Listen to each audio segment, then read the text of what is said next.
وكان ذلك عند الله فوزا عظيما. Değerli kardeşlerim, teşkilatımız Mardin'de kurduğumuz günden beri halkımızı ziyaret ederek parti tanıtımımızı yaptık.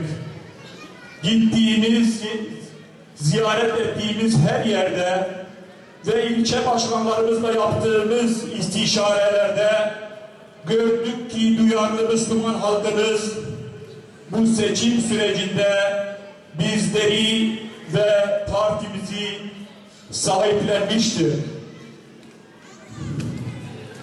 Müslüman halkımızın bize duymuş olduğu güven ve yüklediği sorumluluk nedeniyle çok daha fazla çalışmak zorundayız.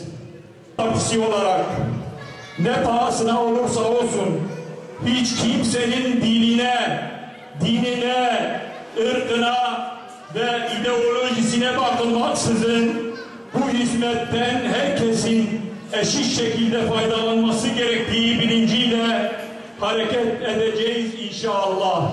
Artı inanmaktır. Önce inanılır, sonra kazanılır.